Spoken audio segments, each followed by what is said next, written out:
Now, the first part of the Prima and InControl marketing integration is inserting the key and secret into the database. Typically, this will be done for you, but for reference, this will be set up within your administration application, which I've got open here, within the general section, into cloud services, and then at the very bottom there, we've got the option to create a new cloud service. So from here then, I'd select the option as the mail service. I would select InControl from the cloud provider, and the instance name, just rename that as ICM all in capitals. Click add, and then from there then it'll prompt you for the secret and the key. This will be provided by InControl, and then once hooked up, you're then ready to go with the integration. Now that my database is ready to send contacts into InControl, I can do this in two ways. I can either manually push out contacts directly from my Prima database within the Contact Grid Manager, and I can also set up automated routines based on contact filters, based on spend, and according to time schedules as well. So the demonstration that I'll run through today will cover both of those sections. The key benefits of the new integration, these include being able to send contacts in real time to an address book via the API. There's no need to export and import and format any lists outside of your system. It's all kind of managed through Prima and pushed across into InControl. And there's also automated routines which can be configured to send contacts into an address book. So it can all run in the background every day, every morning, wherever it may be, and pushing across the latest information into your mailing platform. There's some possible examples of what data you can capture and send from Prima. These include customers buying for the first time in a set period. As an example, buying for the first time that week or last week or this month. Being able to send across lapsed customers. So if they've dropped in spend by 50% or dropped in spend completely, capture that information and sending those across. Increased spenders, so typically spend £100 a month with you, whereas they're now spending 200. Those kind of configurations there. A customer list, so general customers, and also your prospect list as well.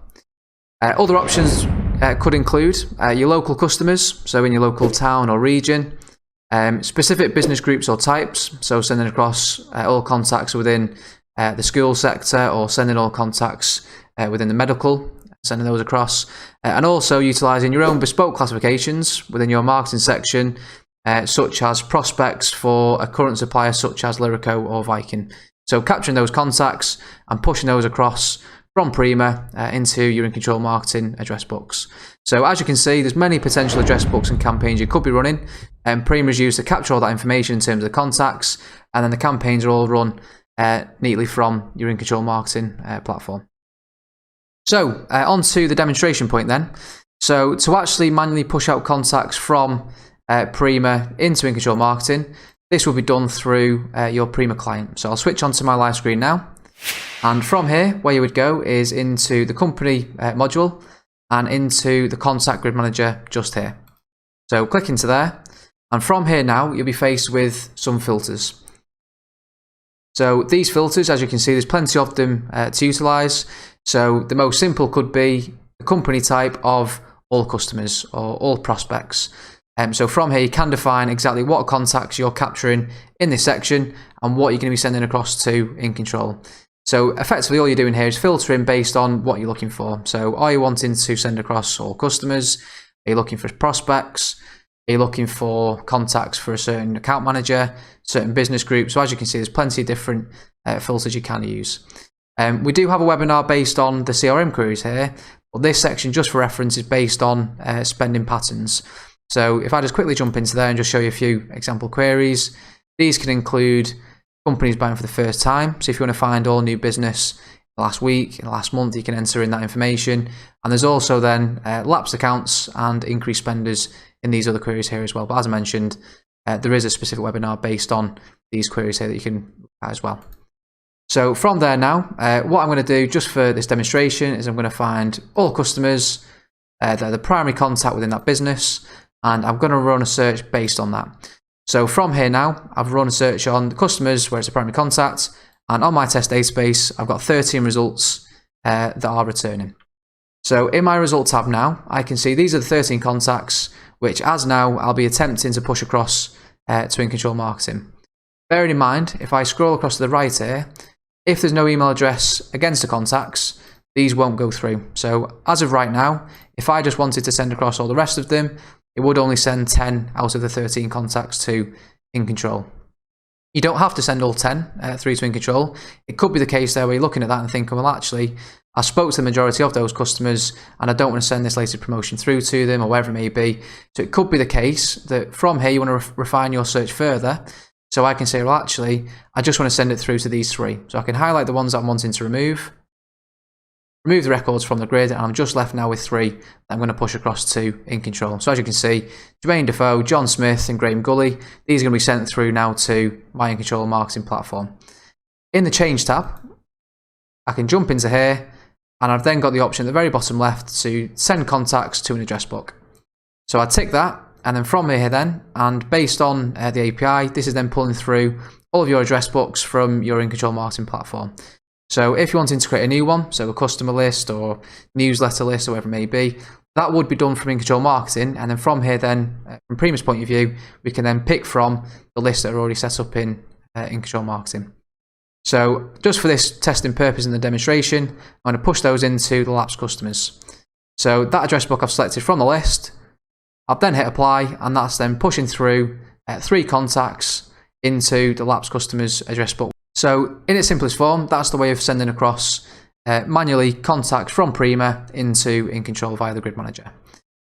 Now, of course, you don't have to do that all the time. You don't have to go into the Grid Manager every day, every morning, wherever it may be, to actually run those commands. You can actually set up automated routines to do the similar kind of steps that I've done there, but actually for you on that basis. So to do that, we jump into the administration. And from here, we dive into automation, auto CRM send setup, and then at the very bottom, I can set an automated job from the list. So as you can see, there's nothing currently set up in this list. So what I would do is first of all select my address book. So just for testing purposes, I'll use prospects, and I'll hit new on that now. So that's inserted my new configuration into the list. It first of all gives you the option to enter in some spending queries. So if you're wanting to look at lapsed customers again, or new customers buying for the first time, at this point then you would drill down into the query, into this kind of relevant section, and then tell the system, well, I'm looking at companies buying for the first time in a set period. Of course, because I'm looking at just prospects, that's not relevant on this search, so I don't have to use that bit. From now, I hit save, and then from here then I've got the option for setting a contact filter and also adding a schedule. So because I'm sending across into my prospects address book, I'll want to set my contact filters so that it's pulling through the prospect from my database. So from all these filters now, I can go to company type, into prospects, and in its most simple form, I can then hit save and close. And as of now, in my contact filters, I'm filtered based on purely prospects, and that'll pull through however many prospects I've got set up in my database into this current configuration. The final step is to add a schedule. So from here now, I want to set up Monday through to Friday, recurring every week, and I want this to run at 12 o'clock as an example. So Monday to Friday, 12 o'clock every day. If I save that now, that's going to push through the contact filters and the contacts that are based on that into the prospects address book in InControl. So I can save that in, hit save, and that's then a configuration set up. If I want to create a second configuration, I can do this by hitting new, selecting a different address book from the list, so as an example, demo list 2, etc. Hit save on that, and then as you can see, that's then created a second entry into the list. I can use the queries if I want to, so looking at the lapsed accounts and so on, or I can use the contact filters again to filter on something different this time. So if I go to the contact filters, potentially for this one, because it's just a demo list and just as an example, I could maybe look at all customers in the town of Warrington, whereby the account manager is myself. You can apply all these filters, or as many filters as you want to, of course. Save and close that. That's updated the filters. Same thing again, add your schedule against it. So this one, I'm going to send that one through actually just on a Friday, 11 o'clock, I'm happy with that, and save that in. From there then, I can hit save, and that's updated that configuration. So as you can see, you can set up as many configurations as you want to and have that running in the background. So as specific as you want to into different lists, or as widespread in terms of all prospects rather than kind of specific to town and account manager and so on as well.